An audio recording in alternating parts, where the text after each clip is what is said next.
realidad se ubica en el mismo lugar donde estaba es el antiguo apeadero, que se tiró abajo también en el 67, ¿vale? Simplemente como curiosidad, ¿vale? Está muy chulo.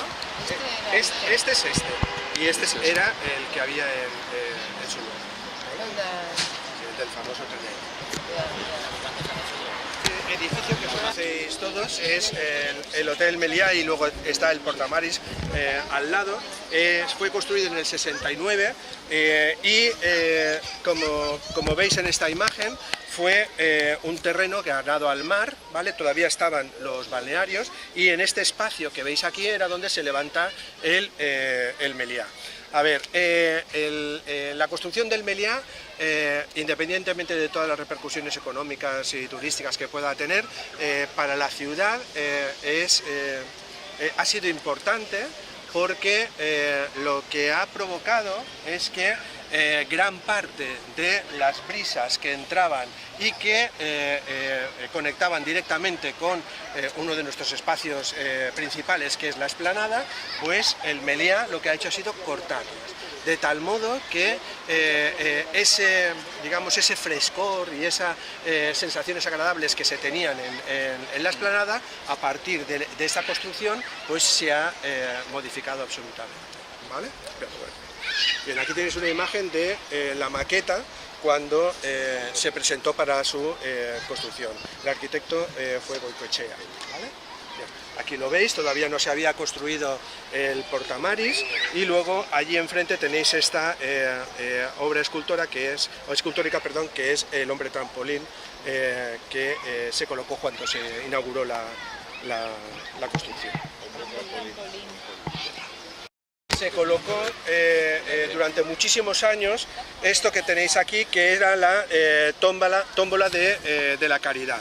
Alicante ha tenido constantemente mucha relación con estas cuestiones, y aquí veis la tómbola que se colocaba donde estaba el chiringuito este ahora, y los beneficios evidentemente eran para la caridad, muy relacionado con Cáritas y también en el jardín que tenemos ahí delante, también a lo largo de mucho tiempo era costumbre el colocar como elemento decorativo una barca, ¿vale? Que luego se perdió la barca, y en la actualidad, como veis, ha sido sustituido por estos grandes barcos. Uno que al principio, cuando se colocó el primero, se llamaba la Perla Negra, ¿vale? Que hacía alusión a lo de los piratas del Caribe y todas esas historias, y en la actualidad lo que tenemos es la de Cambia la marea de plástico. O sea, al menos es un elemento reivindicativo. Sí, sí.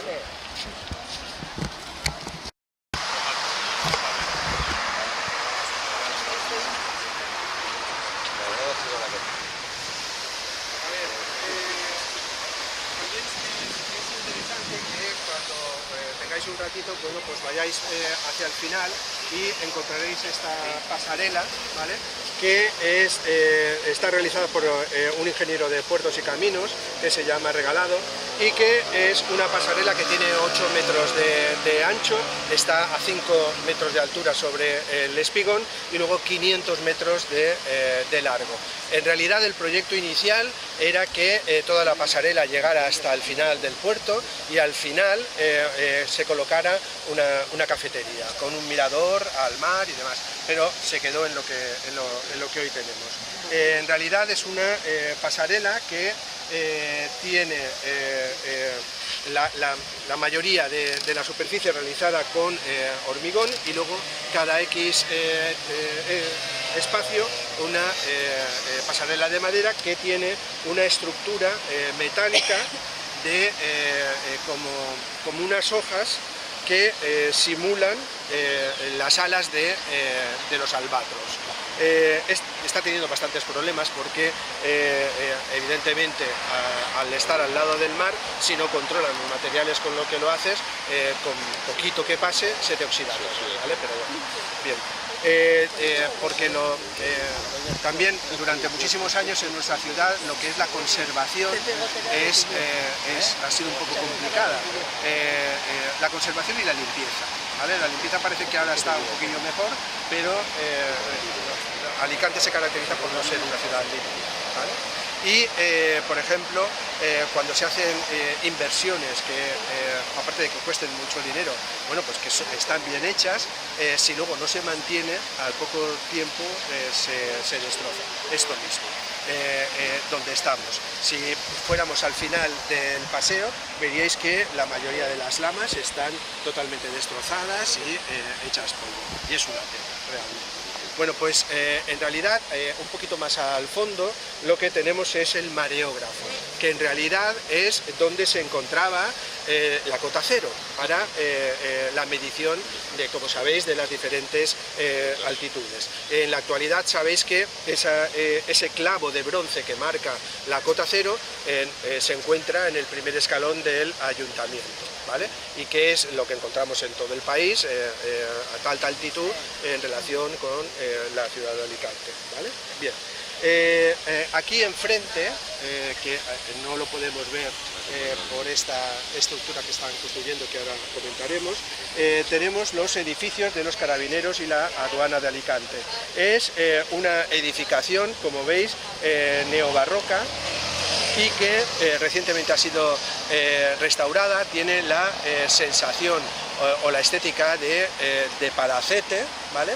Y en realidad es una pena porque con toda esta estructura que va a ser la próxima Oficina de Información y Turismo, pues en realidad rompemos la perspectiva de una edificación que sí que merece la pena de nuestra ciudad, ¿vale? Bien, aquí era donde se encontraban los antiguos tinglados y todavía hoy tenemos la escalera imperial, que es aquella que tenéis enfrente, ¿vale? Bien, al fondo tenemos el casino, que sabéis que recientemente se ha modificado toda su fachada, gracias a todos los dioses del Olimpo, porque realmente la estética que teníamos, que era como referencia a Las Vegas, ¿vale? Pero Las Vegas venidas a menos, y entonces pues bueno, pues se ha modificado. Tampoco es que sea una maravilla, pero bueno, por lo menos es más discreto. Bien. En este espacio, como estamos viendo, hay multitud de cosas, porque parece que sea el único sitio donde tenemos para meter todas las cosas, ¿vale? Pero bueno. También tenéis la escultura de Ripollès, el adivinador, que en realidad podríamos meterla dentro en cierta medida, del surrealismo, en donde aparece un personaje que por un lado está como recibiendo de forma alegre a todo aquel que se acerca a este lugar, y por otro lado también muestra como una actitud reflexiva al colocar la otra mano sobre los labios, que además en la cabeza encontramos ese huevo como el origen de todo en realidad, y del huevo salen esos números que es, digamos, como la esencia de la cultura. El huevo también está utilizado o la imagen del huevo en el surrealismo por otros autores, como sabéis, como Dalí, por ejemplo, ¿vale? Sabéis que esta escultura forma parte de una exposición bastante importante que se hizo en Alicante, que se colocaron esculturas de Ripollès a lo largo de todo el paseo, y que una mañana aparecieron dos esculturas en el agua, ¿vale? Porque las tiraron al puerto, no entiendo muy bien por qué, pero te puede gustar más o menos Ripollès, ¿vale? Pero bueno, que no sé, digo yo. Bien, sabéis que Ripollès ha estado muy ligado al PP, a Fabra, y todo el tema del famoso aeropuerto y demás, ¿vale? Pero bueno, hay una escultura muy chula delante de la escalera imperial, que es la del regreso de Ícaro con su ala de surf, que hace referencia precisamente al hijo de Dédalo, con sus alas unidas con cera, y bueno, pues aquí lo sustituye precisamente por ese lenguaje más contemporáneo de la tabla de surf, ¿vale? Que está sobre un bloque como por encima del nivel del mar. Bien, y por supuestísimo aquí tenemos siempre que hacer referencia a el Stambrook. El Stambrook, como este es un lugar de memoria histórica por excelencia, aunque muchos se nieguen todavía a reconocerlo. Como sabéis, aquí el 28 de marzo del 39 es cuando el Stambrook, sorteando todo lo que pudo, llega al puerto y acoge a 2.638 personas que bueno, pues logrará sacar del puerto y llevarlas a Orán. Aquí tenéis algunas imágenes de este trayecto. También estaba otro barco que era el Marítime, pero que solamente subieron a él 37 personas. Pero cuando hablamos de las 2.000 y pico personas que subieron al Stambrook, tenemos siempre que tener en cuenta que era un barco que estaba pensado para tener capacidad para 24 personas, que era la tripulación. Eso nos pone de manifiesto la personalidad de su capitán, que precisamente después de hacer este acto heroico, porque fue con el Stambrook escorado hasta Orán, bueno, pues su barco fue hundido en el Mar del Norte por un torpedo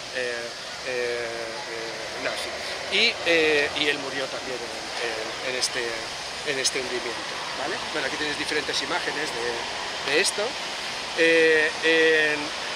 En esos días es cuando entran a la ciudad, entra el ejército golpista con los generales Saliquet, que era del ejército franquista, y el general Gambara, que era de la división Litorio.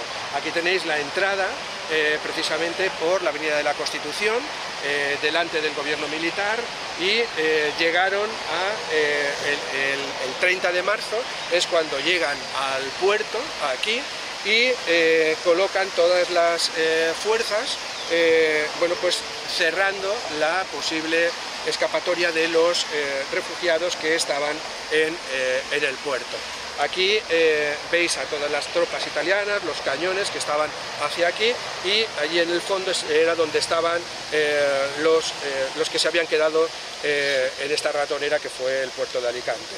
En aquella bocana de enfrente estaba el barco Vulcano, que era uno de los que controlaba que no pudieran llegar, porque sí que es verdad que vinieron un mercante, al menos un mercante inglés, y dos franceses, pero que fueron interceptados y no dejaron que llegaran al puerto.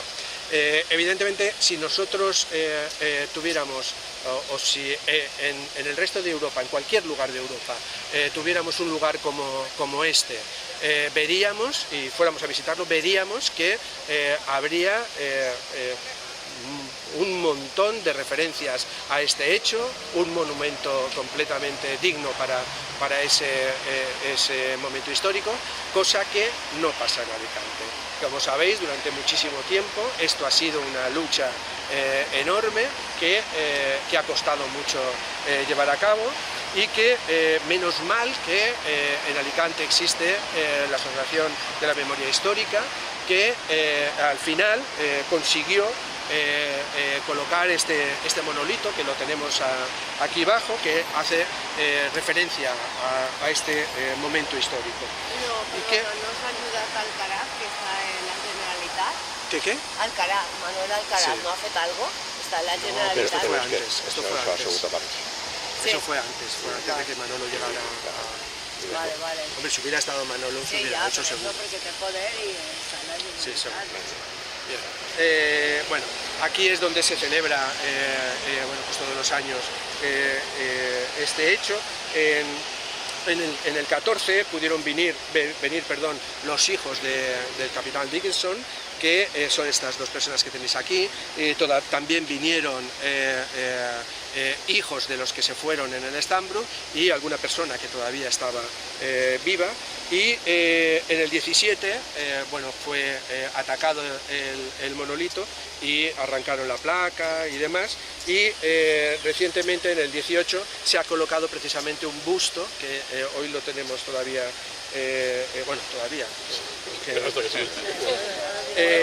del capitán que comentábamos. ¿Dónde llegó el Stambro? Ahora. Sí. También mezcla de todo esto tenemos aquí enfrente, al otro lado, el monumento al soldado español de reemplazo.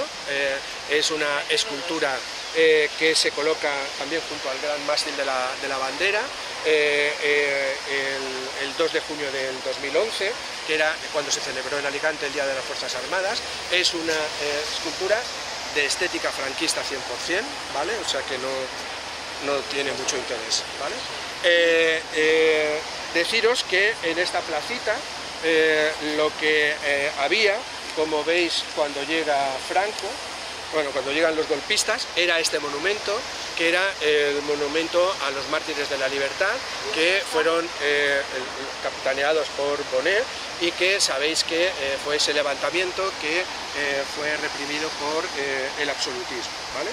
Bien, pues ese monumento de los mártires estuvo primero en el Paseo de los Mártires, que era como se llamaba la actual explanada, y luego se trasladó a esta zona donde se encuentra la fuente. Evidentemente, como veis aquí, cuando llega Franco al poder, tiene que retirar todos los monumentos que simbolicen cualquier aspecto de libertad, sea lo que fuere. Y es cuando se retira y se sustituye por esta fuente de Boigues, que es una fuente relacionada con el expresionismo y con el brutalismo. El brutalismo es toda aquella tendencia artística que pone de manifiesto los materiales con los que está hecho. Y en realidad, esta fuente se parece mucho a las que encontramos en Montjuïc, ¿vale? Porque están íntimamente relacionadas. Y en Alicante pues también tenemos tradición de modificar, ¿vale? Y esta fuente, que simplemente era un caño principal central rodeado por caños secundarios, como veis, se ha sustituido por otra estructura de fuente, en donde se ha puesto más bonita, ¿vale? Es decir, con muchos chorritos, y no solamente eso, sino que también se le ha añadido luz de color, que evidentemente rompe absolutamente con toda la estética expresionista con la que fue concebida la obra, ¿vale? Bien. También en este lugar donde nos encontramos se ubicaba este edificio, que era el de la Comandancia de Marina, que era un edificio construido entre el 41 y el 45, que lo llevó a cabo Sáenz Jubera y Luis Azorena. Era un edificio también de estética neoislámica, pero también relacionado con en algunos aspectos con el racionalismo, ¿vale? Era un edificio que tenía, como veis, este pórtico, ¿vale? Y fijaos en estas columnas que aparecen en este pórtico, ahora comentaremos algo de ellas. Y era un edificio que estaba protegido en el catálogo de edificios protegibles de Alicante, pero en un momento determinado, esta zona es interesante para construir el aparcamiento que tenemos aquí, porque otra obsesión de Alicante es construir aparcamientos, ¿vale? Mientras en multitud de ciudades lo que se hace es que los aparcamientos están fuera de la ciudad para que la gente llegue en coche a esos aparcamientos, deje el coche, coja el servicio público y se inventa a una ciudad más humanizada, sin tráfico, ¿vale? En Alicante lo que hacemos es construir los aparcamientos dentro de la propia ciudad, para que tengamos que venir hasta el centro con el coche. Pero bueno, bien. Bueno, pues en un momento determinado, en el 94, en una noche, de la noche a la mañana, pese a estar protegido, entraron las excavadoras y lo destrozaron, ¿vale? Lo tiraron abajo, como veis en estas imágenes. Y precisamente este es el edificio completamente derruido, y estas columnas que veis aquí, que son aquellas que tenéis al fondo, son las que pertenecían a ese pórtico que antes hemos comentado. Se colocan como un elemento de recuerdo de aquel edificio que hubo en este lugar, pero volvemos a lo mismo, no hay nada que nos diga qué son esas columnas, ¿vale? Y además terminamos de desvirtuar lo que son esas columnas cuando a lo largo del paseo colocamos otras columnas iguales simplemente como adorno, entonces le quitamos la originalidad, es decir que, bueno, pues eso. Y luego una joya arquitectónica del siglo XX es esta que tenéis aquí. Es una obra, bueno, del siglo XXI, porque es del 2006. Es una obra de Javier García Solera Vera, que en realidad es una cafetería que responde a la desmaterialización de los espacios, de tal modo que el espacio interior queda completamente conectado con el exterior. Este autor tiene otra joyita también arquitectónica de Alicante, que es la cafetería que hay justo al otro lado de... que entra al mar. Noray. ¿Vale? El Noray. Muy bien. ¿Vale? Bien. Evidentemente en este espacio, como veis, es un cajón desastre donde ha habido mogollón, sigue habiendo mogollón de cosas. Recientemente se ha quitado el carrusel que había aquí y se está levantando esta oficina de información y turismo, que no sabemos muy bien cómo terminará la estética, ¿vale? Ahí tienes un dibujo, se pone turismo. Sí. Bueno, pero una cosa es lo que ponen y otra cosa es cómo acabará. Pero de momento tiene esa pinta. Sí. Bien, también, y vamos a correr, también es importante ese edificio que tenéis en la esquina, ¿vale? Que es el edificio Galiana. Es un edificio llevado a cabo por uno de nuestros mejores arquitectos, o uno de los más importantes también, que es Miguel López González. Es un edificio que pertenece al movimiento que puso en marcha es el racionalismo en nuestra zona, y él personalmente pertenece al Grup d'Arquitectes i Tècnics Catalans per al Progrés de la Arquitectura Contemporánea, es decir, una arquitectura que se realiza en Alicante entre los años 33, 35, 37, que responde a la arquitectura más moderna que vamos a tener en nuestra ciudad de esa época. Como veis, tiene esta estructura redondeada que la encontramos también en muchos edificios, como digo, que responde a lo que aquí se ha denominado el estilo barco, ¿vale? Luego veremos alguno más. Y bueno, pues también ha sido modificado. Al principio, como veis, tenía 7 plantas y un ático, y luego, como veis, se ha añadido la parte superior, que ha hecho que perdiera la estética original de la edificación, ¿vale? Bien, vamos